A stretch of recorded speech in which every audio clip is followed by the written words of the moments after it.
السلام علیکم ورحمۃ اللہ وبرکاتہ۔ اعوذ باللہ من الشیطان الرجیم، بسم اللہ الرحمن الرحیم۔ رب اشرح لی صدری ویسر لی امری واحلل عقدۃ من لسانی یفقہوا قولی۔ قال رسول اللہ صلی اللہ علیہ وسلم،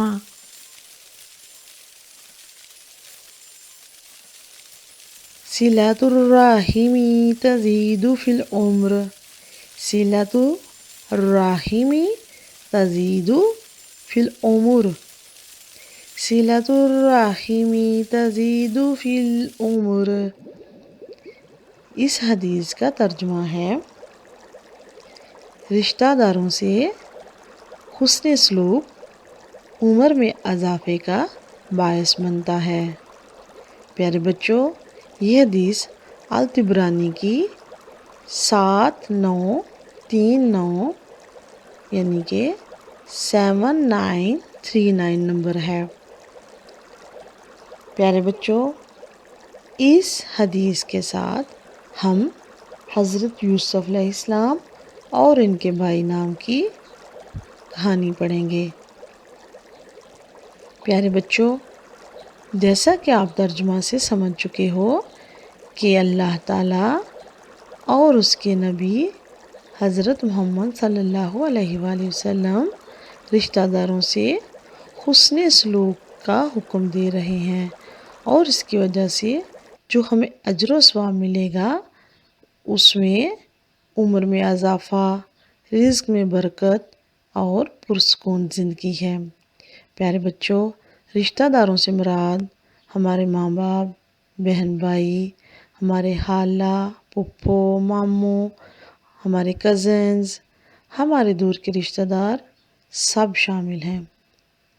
پیارے بچوں، ویسے بھی اگر دیکھا جائے تو ہمارے رشتہ دار ہم سے بہت پیار کرتے ہوتے ہیں، تو جب وہ ہم سے پیار بھی کرتے ہیں، ہمارا خیال بھی رکھتے ہیں، تو پھر ان کو ناراض کرنا یا ان کے ساتھ برا سلوک کرنا ہمارے لیے ہی نقصان کا باعث بنتا ہے، کیونکہ اس وجہ سے ہم مصیبت میں کسی کو بلا نہیں سکتے، کوئی ہماری مدد نہیں کر سکتا، اور ہم بے چین اور بے سکون بھی رہتے ہیں۔ جیسا کہ حضرت یوسف علیہ السلام کے بھائیوں نے حضرت یوسف علیہ السلام کے ساتھ بہت برا سلوک کیا اور اس کی وجہ سے بہت ساری مصیبتوں میں پھنسے، لیکن اس کے جواب میں اللہ کے نبی نے اپنے بھائیوں سے بہت اچھا سلوک کیا، اور اسی اچھے سلوک کی وجہ سے انہیں دنیا میں بہت زیادہ مقام و مرتبہ ملا، بادشاہی ملی، اچھی پرسکون زندگی ملی، اور پھر آخرت میں بھی انشاءاللہ اچھا اجر و ثواب ملا ہوگا۔ پیارے بچوں، آئیں ہم اپنی کہانی شروع کرتے ہیں۔ تو آج کی کہانی کچھ اس طرح ہے کہ حضرت یعقوب علیہ السلام کے 12 بیٹے تھے، جن میں حضرت یوسف اور ان کے ایک چھوٹے بھائی سب سے چھوٹے تھے، اور اس سے پہلے حضرت یعقوب کے 10 بڑے بیٹے تھے۔ یہ 10 بڑے بیٹے حضرت یوسف اور حضرت یوسف کے بھائی کے سوتیلے بھائی تھے۔ پیارے بچوں، حضرت یوسف علیہ السلام بچپن ہی سے بہت نیک، با اخلاق اور با کردار تھے۔ اس کے ساتھ ساتھ وہ بہت خوبصورت بھی تھے۔ ان کے بابا ان کی عادات کی وجہ سے ان کو بہت پیار کرتے تھے، اس وجہ سے ان کے بھائی ان سے بہت جیلس ہوتے تھے اور انہیں ناپسند بھی کرتے تھے۔ وہ حضرت یوسف علیہ السلام سے اتنا زیادہ گرج اور غصہ رکھتے تھے کہ ان کو نقصان پہنچانے کے لیے بہت ساری کوششیں بھی کرتے، مگر حضرت یوسف علیہ السلام کو اپنے بھائیوں سے بہت پیار تھا، انہوں نے ان کا کبھی برا نہ سوچا۔ ایک مرتبہ حضرت یوسف علیہ السلام نے خواب دیکھا کہ ایک چاند ایک سورج اور 11 ستارے ان کو سجدہ کر رہے ہیں۔ حضرت یوسف علیہ السلام اس خواب سے بہت حیران ہوئے۔ انہوں نے اپنے بابا حضرت یعقوب علیہ السلام سے اس خواب کا ذکر کیا۔ حضرت یعقوب علیہ السلام بھی اللہ کے ایک نیک اور اچھے پیغمبر تھے، اور اللہ تعالیٰ نے ان کو علم اور حکمت دے رکھا تھا۔ اسی بنیاد پر حضرت یعقوب علیہ السلام سمجھ گئے کہ یہ میرا بیٹا اللہ تعالیٰ کا نبی ہے اور بڑا ہو کر یہ بہت زیادہ مقام اور مرتبہ حاصل کرے گا۔ اسی وجہ سے حضرت یعقوب علیہ السلام نے اپنے بیٹے سے کہا کہ دیکھو بیٹا، تم اپنے اس خواب کا ذکر اپنے بھائیوں سے مت کرنا۔ حضرت یوسف علیہ السلام نے اپنے بابا کی بات مان لی۔ اب ان کے بابا ان کو پہلے سے بھی زیادہ پیار کرنے لگ گئے تھے، مگر ان کے بھائیوں سے یہ سب کچھ برداشت کرنا بہت مشکل ہو گیا تھا۔ ایک دن سب بھائیوں نے مل کر یہ فیصلہ کیا کہ ہم یوسف کو مار دیتے ہیں۔ اس طرح سے ہمارے بابا کا دھیان صرف ہم پر ہوگا اور وہ ہم کو بھی زیادہ پیار کریں گے۔ یہی سوچ کر وہ اپنے بابا کے پاس گئے اور ان کو کہنے لگے کہ بابا، ہم جنگل میں لکڑیاں اکٹھی کرنے جا رہے ہیں، آپ حضرت یوسف کو ہمارے ساتھ بھیج دیں تاکہ وہ بھی ہمارے ساتھ تھوڑی سی سیر کر آئیں اور اس کے ساتھ ساتھ کھیل کود آئیں۔ حضرت یوسف علیہ السلام کے بابا نے انکار کر دیا۔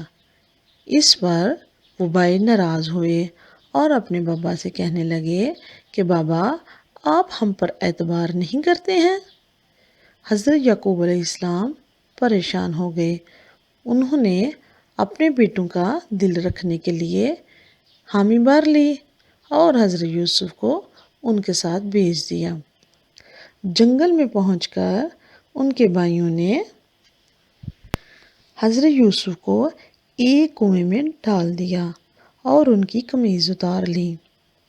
اس قمیض کو کسی بھیڑیے کا خون لگا دیا اور حضرت یعقوب علیہ السلام کے پاس لے آئے اور کہنے لگے، بابا، ہم اپنے بھائی کو نہیں بچا سکے۔ وہ زاروں قطار روتے جاتے اور کہتے جاتے کہ یوسف کھیلتے کھیلتے دور نکل گیا تھا اور اس کو ایک بھیڑیے نے پکڑ لیا، اسی وجہ سے وہ بھیڑیا ان کو کھا گیا۔ حضرت یعقوب علیہ السلام کو یقین نہ آیا۔ اس پر ان بھائیوں نے حضرت یوسف کی قمیض ان کو دکھائی جو کہ خون آلود تھی۔ حضرت یعقوب علیہ السلام کو ابھی بھی ان پر اعتبار نہ آیا، مگر ان کے پاس صبر کے سوا کوئی چارہ نہیں تھا۔ وہ حضرت یعقوب کو مطمئن کر کر چلے گئے۔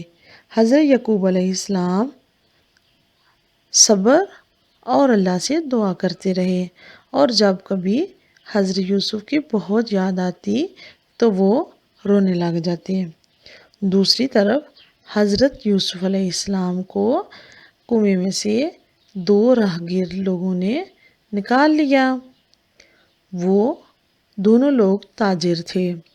انہوں نے لڑکے کو دیکھا تو کہنے لگے، ہم اس لڑکے کو اپنے ساتھ لے جاتے ہیں، ہو سکتا ہے ہم اس کو اچھے پیسوں میں بیچ دیں یا پھر ہم اس کو اپنا غلام بنا لیں۔ لہٰذا وہ دونوں آدمی حضرت یوسف کو لے کر مصر چلے گئے۔ وہاں پہنچ کر انہوں نے مصر کے بادشاہ سے کہا کہ ہمارے پاس ایک غلام ہے، آپ اس کو خریدنا چاہتے ہیں؟ حضرت یوسف علیہ السلام بہت پیارے اور معصوم لگ رہے تھے۔ انہوں نے کہا، ٹھیک ہے، میں خرید لیتا ہوں۔ اس پر حضرت یوسف علیہ السلام ہمیشہ کے لیے عزیز مصر کے پاس رہنے لگے۔ اس کی بیوی نے کہا، یہ تو بہت پیارا بچہ ہے، میں اس کو بیٹا بنا لوں گی۔ لہٰذا غلام کی بجائے وہ بیٹا بن کر ان کے محل میں بڑا ہونے لگے۔ جب وہ کافی جوان ہو چکے تھے تو ایک دن ان کی بیوی حضرت یوسف علیہ السلام سے ناراض ہو گئی۔ اس نے اپنے شوہر عزیز مصر سے کہا کہ بادشاہ، یہ تمہارا غلام تمہارے گھر میں خیانت کرتا ہے، لہٰذا اس کو بہت سخت سزا دو۔ لہٰذا عزیز مصر نے اس طرح حضرت یوسف علیہ السلام 10 سال تک جیل میں رہے۔ اس دوران وہ خالق اور خالق کائنات کے بارے میں غور و فکر کرتے رہے اور عبادات ذکر میں مشغول رہتے۔ اللہ تعالیٰ نے یوسف علیہ السلام کو خوابوں کی تعبیر سکھا دی تھی، لہٰذا ان کے ساتھ 2 لڑکے جو کہ جیل میں بند تھے، انہوں نے خواب دیکھا۔ ایک نے خواب میں دیکھا کہ اس کے سر پر روٹیاں ہیں جن کو کوے نوچ نوچ کر کھا رہے ہیں، اور دوسرے نے کہا کہ میں نے خواب دیکھا ہے کہ میں انگور سے رس نچوڑ رہا ہوں۔ حضرت یوسف علیہ السلام نے ان کو تعبیر بتائی اور کہا کہ وہ لڑکا جو کہ انگور نچوڑ رہا ہے وہ بہت جلد یہاں سے آزاد ہو کر ایک اچھی نوکری حاصل کرے گا، اور جس لڑکے کے سر سے کوے روٹیاں نوچ رہے ہیں اس کو بہت جلد پھانسی کی سزا ہو جائے گی۔ لہٰذا ایسے ہی ہوا، ایک لڑکے کو پھانسی کی سزا ہو گئی اور دوسرا جیل سے رہا ہو گیا۔ حضرت یوسف علیہ السلام نے رہا ہونے والے لڑکے سے کہا کہ تم باہر جا کر بادشاہ کو یاد دلانا کہ میں جیل میں بند ہوں اور میری مدت جیل ختم ہو چکی ہے۔ مگر وہ لڑکا باہر جا کر بھول گیا اور کافی عرصے تک بادشاہ کے پاس نوکری کرتا رہا مگر بادشاہ کو یاد نہ دلایا۔ کافی عرصہ کے بعد اس بادشاہ مصر نے بھی ایک خواب دیکھا۔ اس نے دیکھا کہ 7 موٹی گائیں 7 پتلی گائے کو کھا رہی ہیں اور 7 خشک بالیاں ہیں اور 7 ہری بالیاں ہیں۔ وہ اس خواب سے بہت پریشان ہوا۔ اس نے بہت سارے لوگوں کو بلایا تاکہ وہ اس کی تعبیر بتا سکیں، مگر کوئی بھی نہ بتا سکا۔ اب اس رہا ہونے والے لڑکے کو یاد آیا کہ جیل میں حضرت یوسف علیہ السلام ہیں جنہوں نے ہمیں بھی خواب کی تعبیر بتائی تھی جو کہ سچ ہوئی تھی۔ اس نے بادشاہ مصر کو یاد دلایا کہ آپ یوسف علیہ السلام کو بلائیں اور وہ آپ کو صحیح تعبیر بتائیں گے۔ چنانچہ حضرت یوسف علیہ السلام آئے اور انہوں نے بادشاہ کا خواب سنا۔ حضرت یوسف علیہ السلام نے ان کو بتایا کہ 7 موٹی گائے کا مطلب ہے کہ 7 سال بہت اچھی فصل ہوگی، اور جو 7 پتلی گائے آپ نے دیکھی ہیں ان کا مطلب ہے کہ اگلے 7 سال بہت زیادہ خشک سالی ہوگی۔ مگر فکر کی بات نہیں ہے، 7 ہری بالیاں اس بات کا ثبوت ہے کہ جو آپ 7 سال اچھی فصل کاٹو گے اس میں سے کچھ کھاؤ گے اور باقی بچا لو گے، اور اس کے بعد جب 7 خشک سال آئیں گے اس میں آپ اپنی سوکھی ہوئی بچائی ہوئی بالیاں استعمال کرو گے۔ لہٰذا اب وہ بادشاہ خوش ہو گیا تھا اور اس نے حضرت یوسف علیہ السلام کی سزا معاف کی اور ان کو اپنے محل میں نوکری کرنے کے لیے رکھا۔ حضرت یوسف علیہ السلام نے کہا کہ آپ مجھے خزانچی بنا دیں، یعنی کہ آپ کے جو کھیتی اور جو خزانے کا حساب کتاب ہے وہ میں رکھوں گا۔ بادشاہ اس بات پر راضی ہو گیا، لہٰذا حضرت یوسف علیہ السلام اپنی عقل مندی اور حکمت سے بہت اچھی طرح 7 سال غلہ بچاتے رہے، اور اس کے بعد پھر 7 خشک سال شروع ہو گئے، جس میں نہ بارشیں ہوئیں اور نہ ہی اچھی فصل اگی۔ دنیا بھر میں قحط پڑ گیا، مگر مصر میں کوئی قحط نہیں تھا، کیونکہ وہاں تو حضرت یوسف علیہ السلام نے بہت سارا غلہ بچا کر رکھا ہوا تھا۔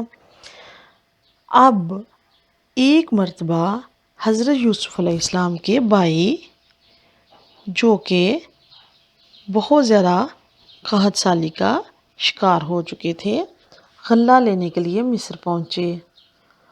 وہ حضرت یوسف علیہ السلام کے پاس آئے تو حضرت یوسف علیہ السلام نے اپنے بھائیوں کو پہچان لیا، مگر ان کے بھائی ان کو نہ پہچان سکے۔ حضرت یوسف علیہ السلام نے ان کو غلہ دیا اور ان کے رقم بھی ان کے تھیلوں میں واپس رکھ دی، اور ان سے کہا کہ اگلی دفعہ تم لوگ اپنے سب سے چھوٹے بھائی کو بھی ساتھ لے کر آنا، پھر میں آپ کو اور زیادہ غلہ دوں گا۔ وہ بھائی چونکہ پہلے ہی لالچی تھے، لہٰذا گھر جا کر انہوں نے اپنے بابا سے کہا کہ یہ دیکھیں کتنا اچھا بادشاہ ہے، اس نے ہمیں غلہ بھی دیا ہے اور رقم بھی واپس کر دی ہے، لہٰذا آپ ہمارے بھائی کو ہمارے ساتھ بھیجیں۔ حضرت یوسف علیہ السلام کے بابا نے انکار کر دیا، مگر وہ ضد کر چھوٹے بھائی کو ساتھ لے آئے۔ واپسی پر حضرت یوسف علیہ السلام نے ان کو غلہ دیا، مگر اپنے بھائی کی بوری میں اپنا سونے کا پیالہ رکھ دیا اور ان سے کہنے لگے کہ آپ لوگوں نے ہمارا پیالہ چرا لیا ہے۔ وہ سب بھائی بہت روئے، پچھتائے اور کہنے لگے کہ ہم نے نہیں لیا۔ جب بوریاں تلاش کی تو اس میں سے پیالہ نکل آیا، اور کہنے لگے یہ تمہارا چھوٹا بھائی اب ہمارے پاس رہے گا۔ اس پر وہ سارے بھائی کہنے لگے کہ آپ ہم میں سے کسی کو رکھ لیں، مگر اس کو چھوڑ دیں، کیونکہ اس کا باپ بہت بوڑھا ہے اور وہ یہ غم نہیں برداشت کر سکے گا۔ حضرت یوسف علیہ السلام نے ان کی بات ماننے سے انکار کر دیا اور کہنے لگے کہ یہ قمیض لے جاؤ، یہ اپنے بوڑھے باپ کو دینا اور وہ ٹھیک ہو جائیں گے۔ اس طرح حضرت یعقوب علیہ السلام تک ان کی قمیض پہنچی تو وہ کہنے لگے کہ یہ تو میرے بیٹے یوسف کی خوشبو آ رہی ہے۔ ان کے بھائیوں نے کہا کہ یہ آپ کو کیا ہو گیا ہے؟ آپ بوڑھے اور نابینا ہو چکے ہیں اور ابھی بھی یوسف کو ہی یاد کرتے ہیں۔ انہوں نے کہا کہ نہیں، یہ یوسف کی ہی قمیض ہے۔ لہٰذا کچھ عرصے کے بعد حضرت یوسف علیہ السلام مصر کے بادشاہ بن گئے، اور انہوں نے اپنے بھائیوں کو اور بابا کو وہاں بلا لیا۔